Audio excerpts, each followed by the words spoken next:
Bismillah ar-Rahman ar-Rahim. Alhamdulillah wa salatu salam wa Rasulullah. Continue reading from Imam Al-Ghazali's The 99 Beautiful Names of God, Al-Maqsid Al-Asna fi Sharh Asma' Allah Al-Husna, translated by David Borel and Nazih Dahir.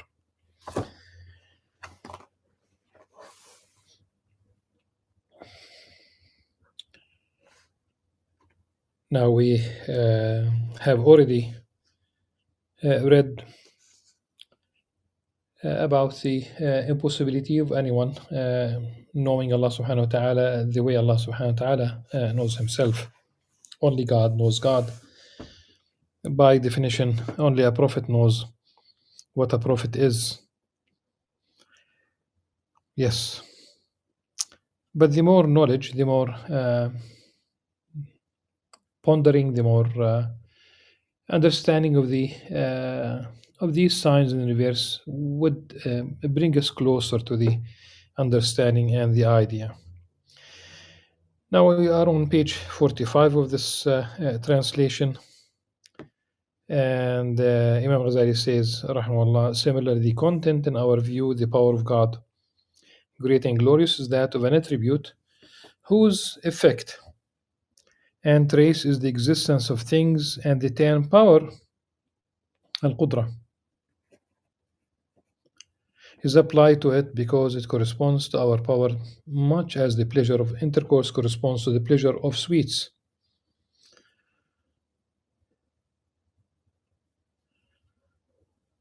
All of this is quite apart from the essential reality of that power. Indeed, the more a man comprehends of the details of the things which have been decreed and the workmanship in the kingdom of the heavens, the more abundant his share will be in knowing the attribute of power. For by their fruits, the fruitful are known. لأن الثمرة تدل على المثمرة.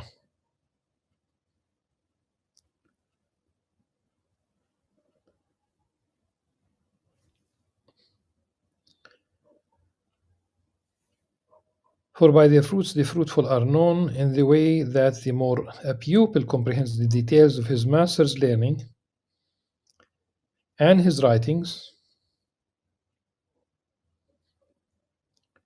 the more perfect is his knowledge of him, and the more complete his esteem for him.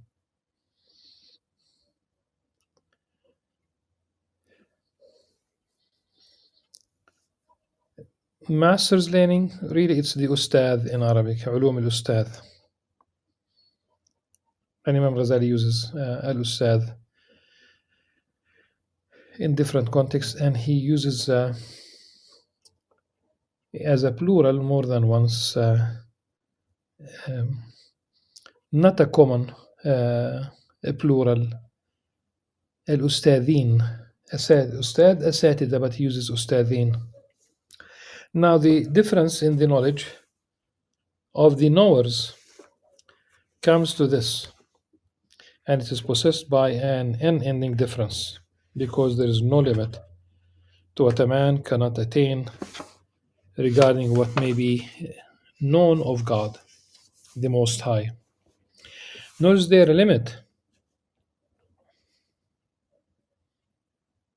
to what he is able to know, even though what is included in his actual knowledge is limited.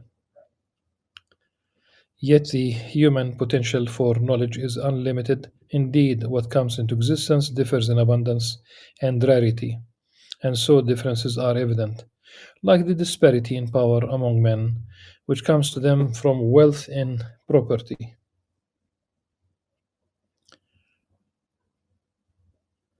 One may own 1/6 of dirham, that's the daniq,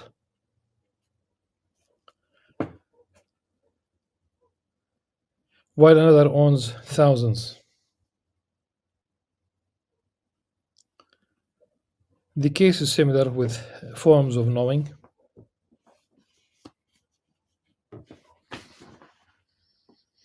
Although the disparity among forms of knowing is even greater, because the range of things to be known has no limits.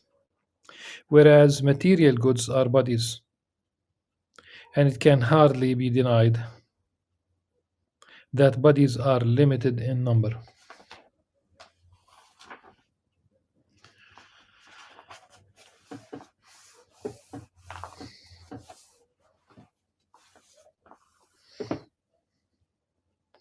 Of course, when Imam Ghazali says, uh,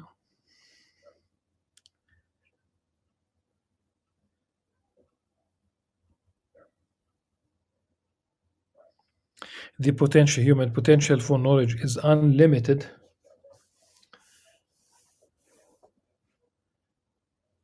technically speaking, I mean, just simply, of course, it is limited. Unlimited because of the sheer size of knowledge that to be known. At one point in history, um, one person, such as Aristotle, it could be he could basically deal with logic, he could deal with rhetoric, he could deal with metaphysics, he could deal with physics. Nature, of course, doesn't mean that he knew everything or that everything that he said was sound in the field of science, and uh, things kept increasing to the degree that today you can talk about the history of science, history of discoveries, and then thing out of a sudden mushroomed in a way that you cannot even know about all the daily discoveries and inventions, and probably this is not about the value of artificial intelligence, or the simply things are exploding. I'm not in a there's plenty of things to learn, but technically speaking, the knowledge of Allah subhanahu wa ta'ala encompasses everything, which means that they have everything is accounted for in the universe. But simply it's a metaphor. Unlimited is a metaphor for the tremendous knowledge that is out there.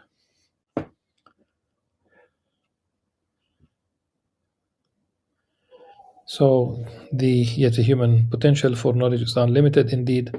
What comes into existence differs in abundance and rarity, and so the differences are evident, like the disparity in power among men, which comes to them from wealth and property. One may own 1/6 of a dirham or a dirham, while another owns thousands. The case similar with forms of knowing, although the disparity among forms of knowing is even greater because the range of things to be known has no limits, whereas material goods are bodies, and it can hardly be denied that bodies are limited in number.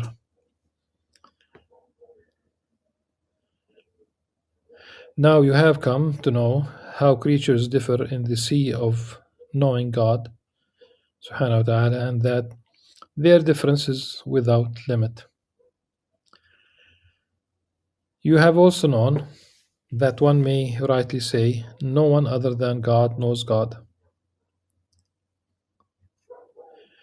and that one may also rightly say, I know only God, for there is nothing in existence except God, Azza wa Jal. Nothing except God and His works. And if one were to consider His works insofar as they are His works, and the consideration were so focused on this that he did not see them, inasmuch as they be sky or earth or trees, but insofar as he made them, then his knowledge would not embrace anything other than the divine presence, so that it would be impossible for him to say, I know only God and I see only God, subhanahu wa ta'ala. Were it conceivable that a person see only the sun and its light spreading over the horizon, it would be right for him to say, I see only the sun, for the light radiating from it is part of the whole and not extrinsic to it. So everything in existence is a light from the lights of the eternal power, and a trace from its traces. And as the sun is the source of light radiating to every illuminated thing, so in a similar fashion the meaning which words fall short of expressing, though it was necessarily expressed as the eternal power, is the source of existence radiating to every existing thing, yet there is nothing in existence but God, subhanahu wa ta'ala. So it is possible for a knower to say, I know only God. It is odd that one may say, I know only God and be right, and say only God, subhanahu wa ta'ala, knows God, yet also be right. But each reflects a particular intention.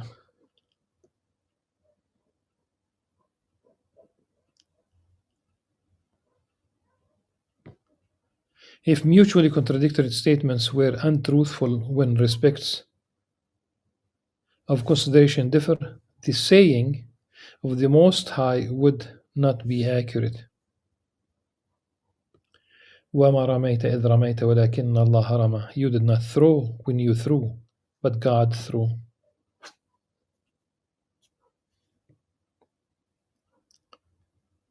Yet it is accurate, since there are two interpretations of throwing. On one, it is attributed to man, while on the second, to the Lord Most High. And in this way, the statement is not contradictory. Let us pull back the reins of discourse.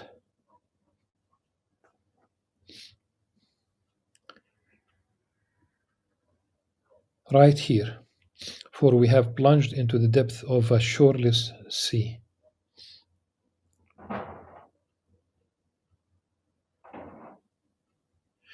And secrets like these ought not be abused by putting them down in books. And since this was not intended, but has happened by accident, let us refrain from it and return to explaining in detail the meanings of the beautiful names of, of God. Part 2, Chapter 1, on explaining the meanings of God's 99 names. في المقاصد والغايات وفيه فصول ثلاثة. الأول في شرح معاني أسماء الله 99. These are the names comprised in the account of Abu Huraira.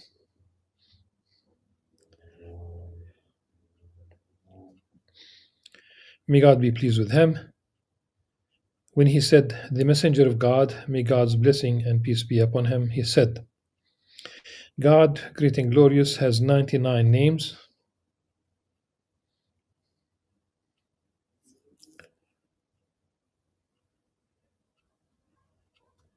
(100 - 1) single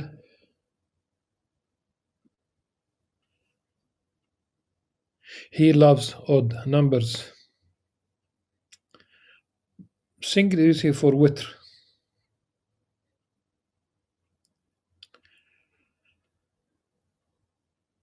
He loves odd numbers, and whoever enumerates them will enter paradise.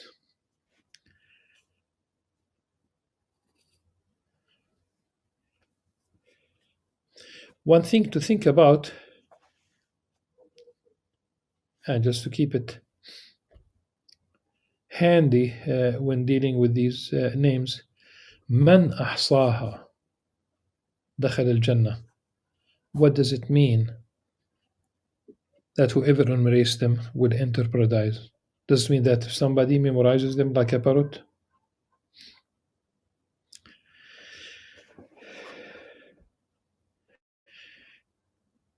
He is Allah, and there is no other God but He, هو الله الذي لا إله إلا هو. الرحمن, the infinitely good. Ar-Rahim, the merciful. Al-Malik, the king. Al-Quddus, the holy. As-Salam, the flawless.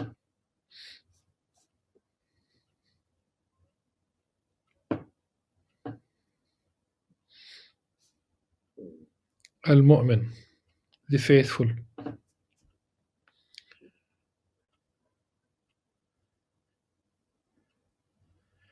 Al-Muhaymin, the guardian. Al-Aziz, the eminent. Al-Jabbar, the compeller. Al-Mutakabbir,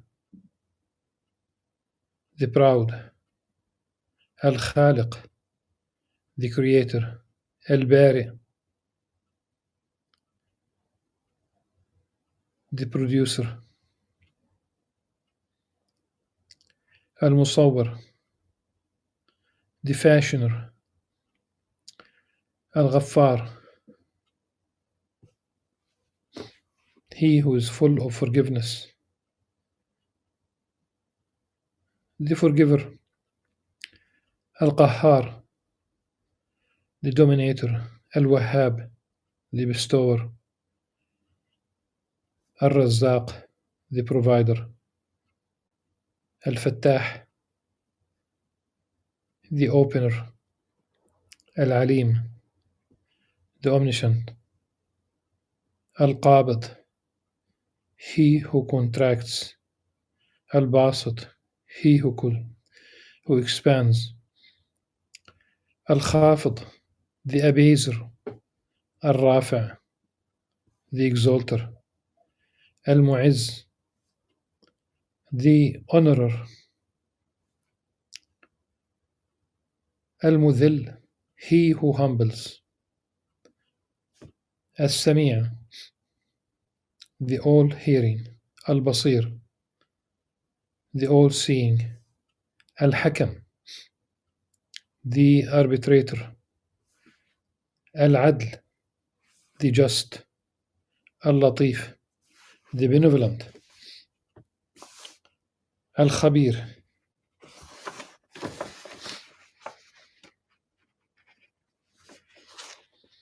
totally aware.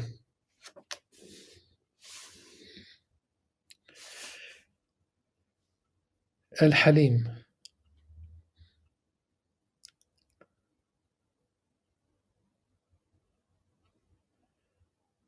the mild.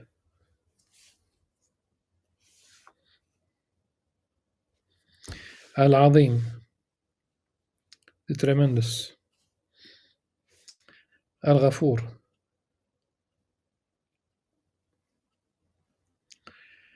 the all-forgiving.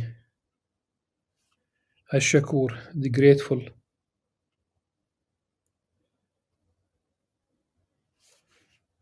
Al-Ali, the most high.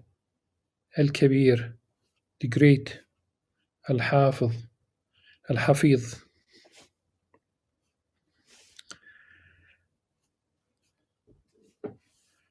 the all-preserver.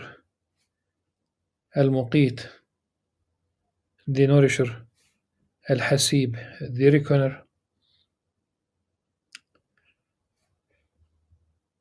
Al-Jalil, the majestic. Al-Karim, the generous. Al-Raqib, the all-observant.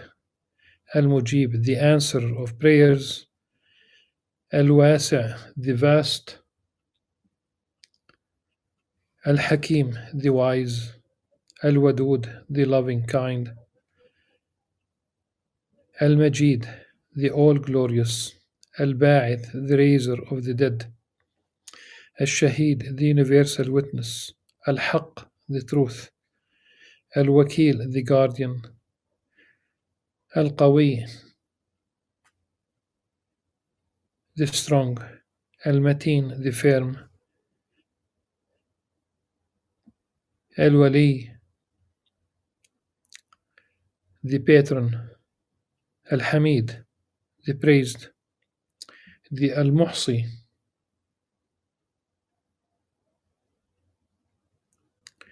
the knower of each separate thing.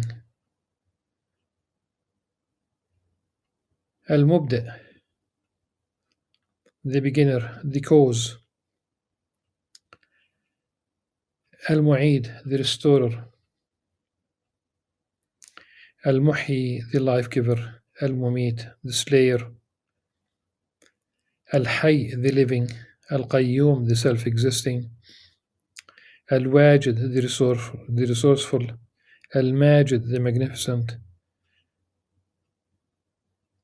الواحد the unique. الصمد the eternal. القادر the all-powerful. المقتدر the all-determiner. المقدم the promoter. المؤخر the postponer. الأول the first. الآخر the last. The Alpha and the Omega.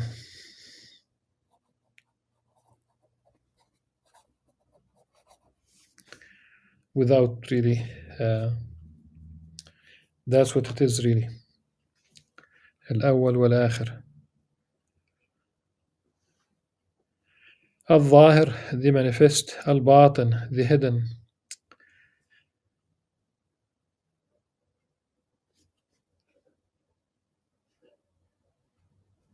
الوالي the ruler. المتعالي the exalted. البر the doer of good. التواب the ever relenting.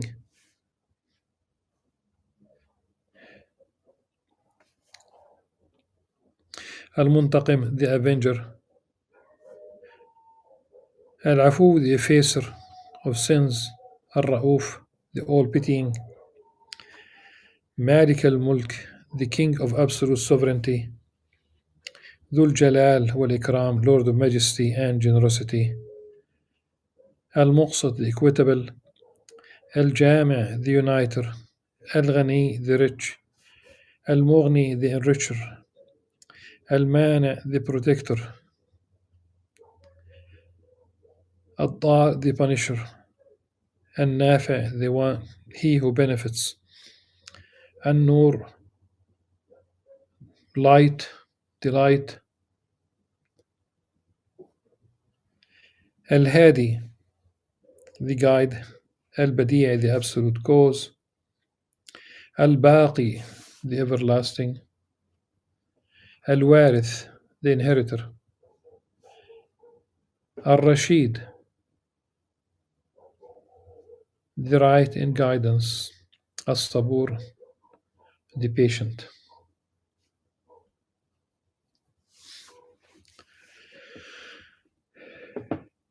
As for his saying, Allah,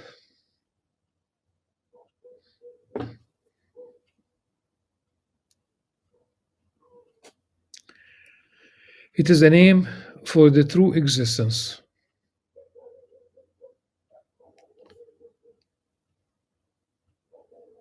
As for his saying Allah, it is a name for the true existent, the one who unites the attributes of divinity.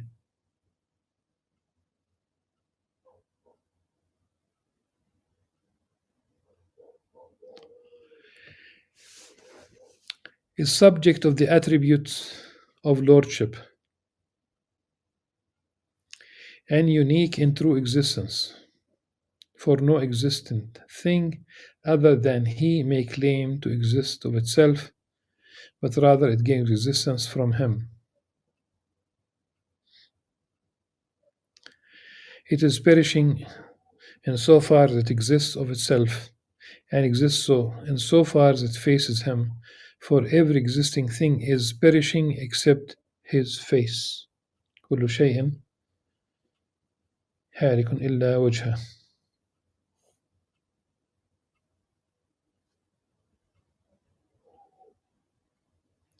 It is most likely that in indicating this meaning, Allah is analogous to proper names. So everything which has been said about its derivation and definition is arbitrary and artificial. Now let's go back to the beginning of this paragraph. In English, as for his saying Allah, it is a name for the true existent. هو اسم للموجود المستحق للصفات الإلهية. It's a name for the true existent that rightly deserves the divine attributes.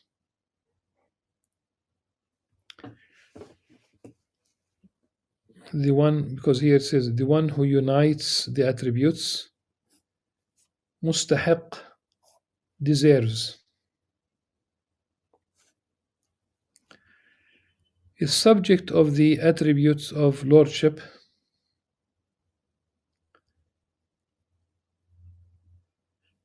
and unique in true existence. Unique in true existence.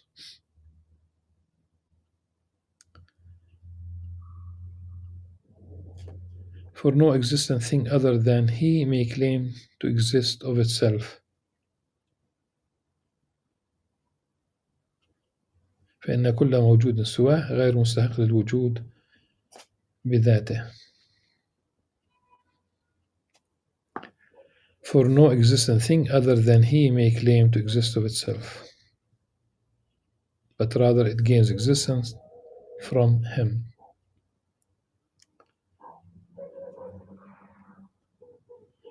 It is perishing insofar as it exists of itself.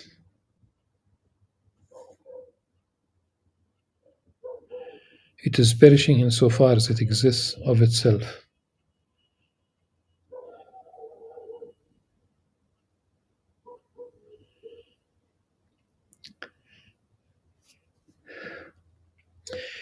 It is perishing insofar as it exists of itself. That's not really, neither theologically nor the text in Arabic. فهو من حيث ذاته هالك.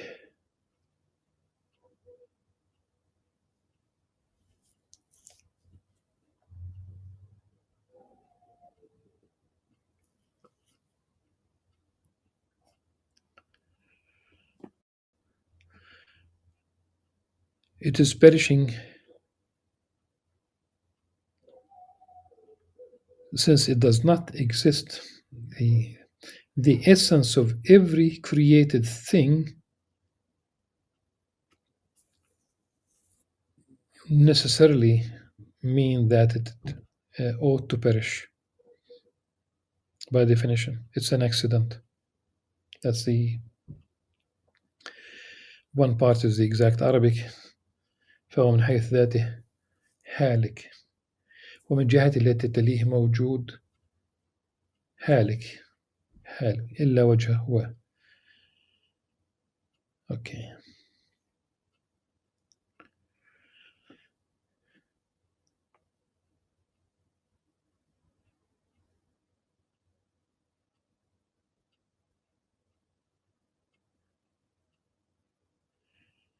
In its relation to Allah subhanahu wa ta'ala, it ought to perish.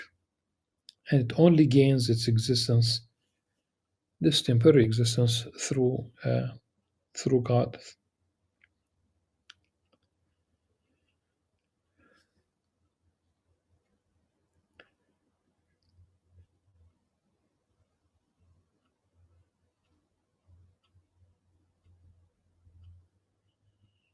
Yes.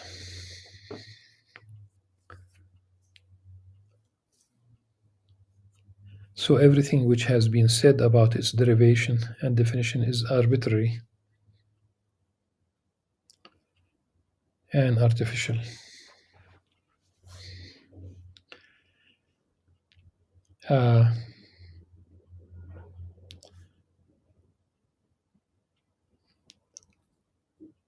Get the sense of conjecture.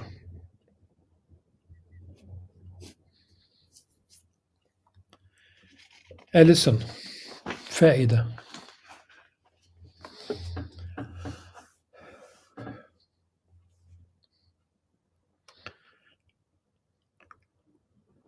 You should know that this name is the greatest of the 99 names of God. Subhanahu wa ta'ala.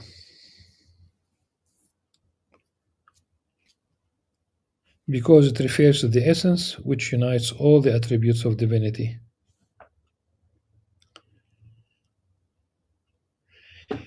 Rather than unites, and I'm a bit have to admit that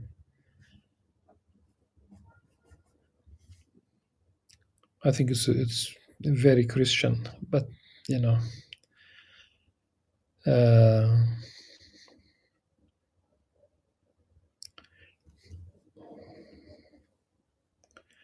David Borrell was a Catholic priest.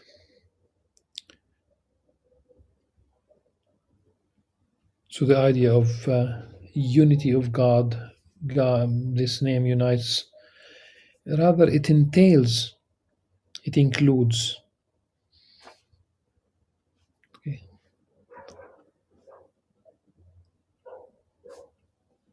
It points to that essence that entails all the other attributes. As for his saying Allah, it is the name for the true existent, the one that entails rather than unites.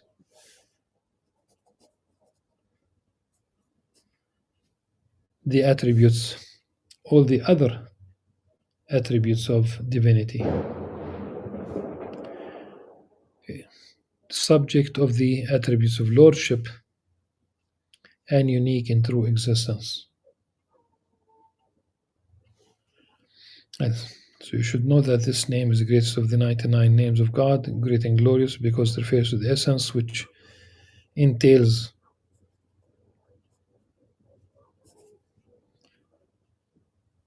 all the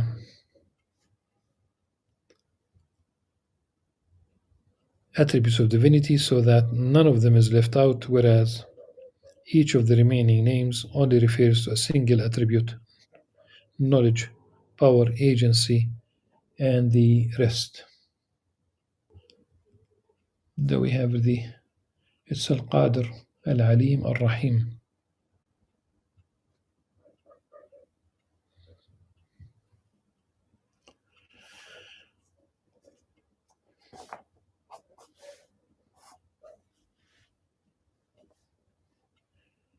Knowledge, power, and agency.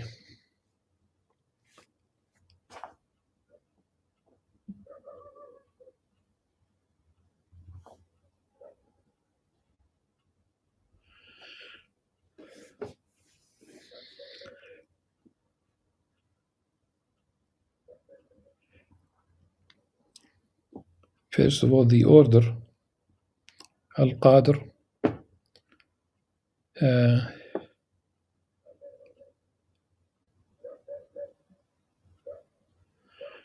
so probably talk about God being omnipotent in this case, and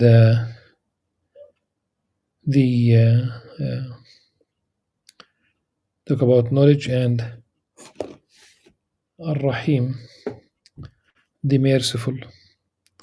But of course, he said, and the rest.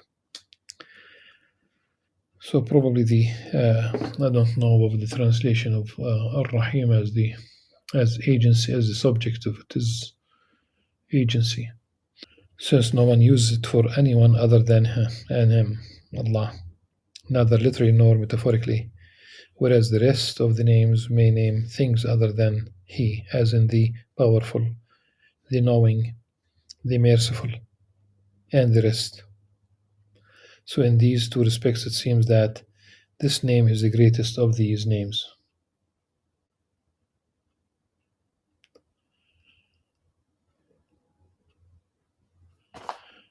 So من علم أو قدرة أو فعل أو غيره أو فعل. So I think I made a mistake up by simply jumping to the Al-Qadir, Al-Alim, Al-Rahim. Now it makes sense. At any rate, I think we should go back to this paragraph in the next session, inshallah. Until then, سبحانك اللهم وبحمدك نشهد أن لا إله إلا أنت نستغفرك ونتوب إليك. السلام عليكم ورحمة الله وبركاته.